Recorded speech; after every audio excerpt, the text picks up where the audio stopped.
Dustin, you're not joking, are you? Margaret frowned slightly. The answer was so sudden that she didn't know how to respond. How could I joke about something like this? Dustin smiled faintly. Your brothers are mediocre and unfit to shoulder great responsibility. But you're different.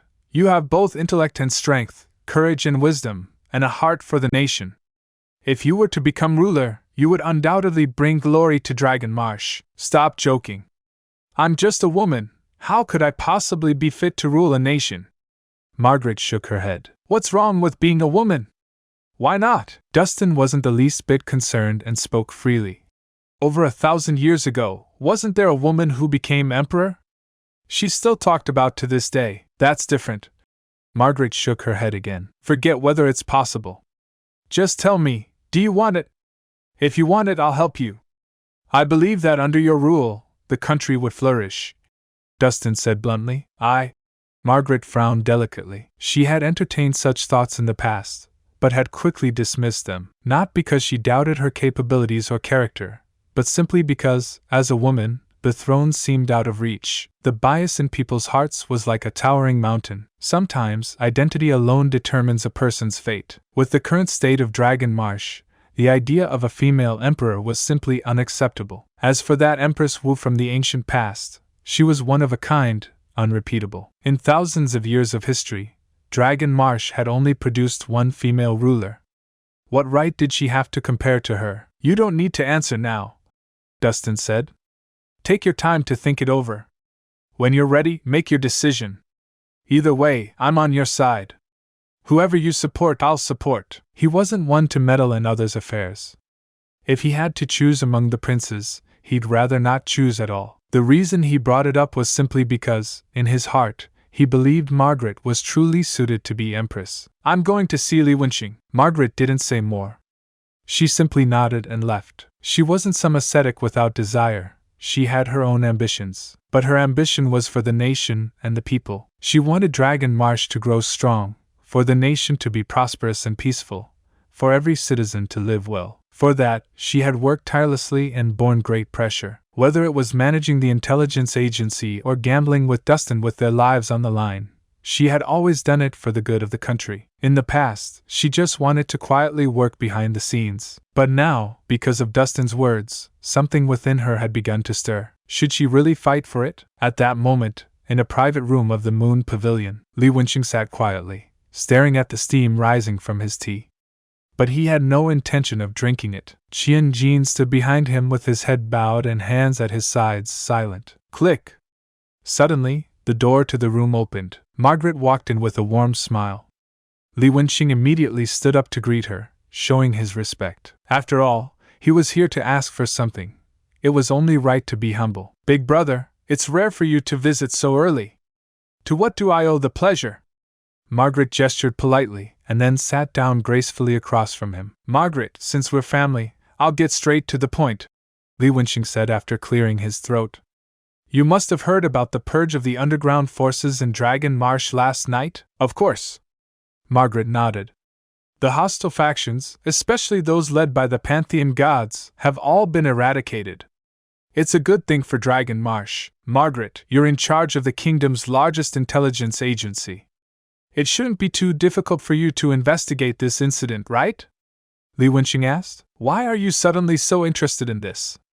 Don't tell me the power reshuffle caused you heavy losses? Margaret raised an eyebrow. Not heavy losses, no, Li Wenqing replied.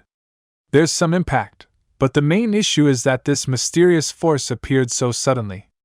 If we don't get to the bottom of it, I fear it may become a hidden threat to the country. I'm deeply concerned. His words were carefully phrased, pretending it was all for the nation. Clearly, he had his own motives, yet he claimed it was all out of patriotism. I see. Margaret smiled.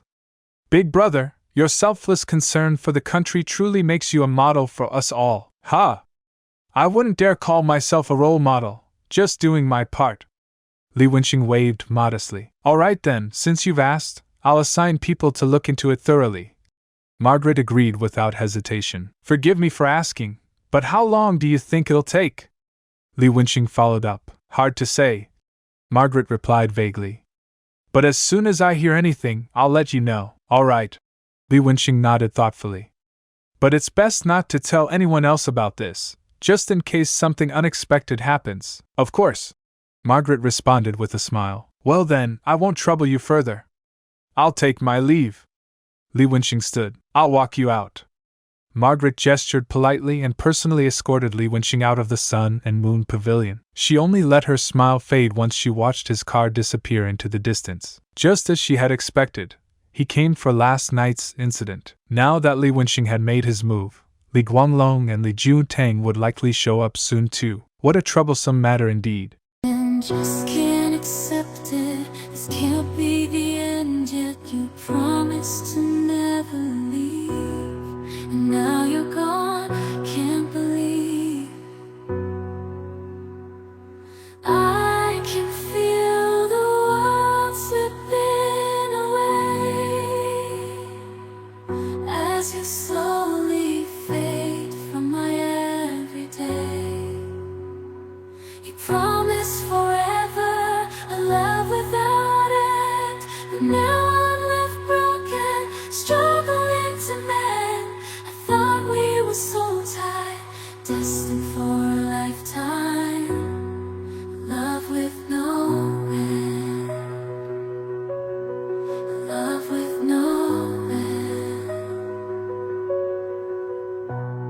Staying in my imagination, memorizing the past time, the secrets, the love, the care. Now they're echoes in the air.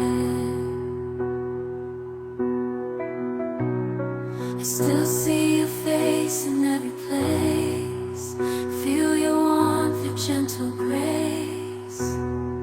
But now there's just an empty space, and I'm lost in this endless chase.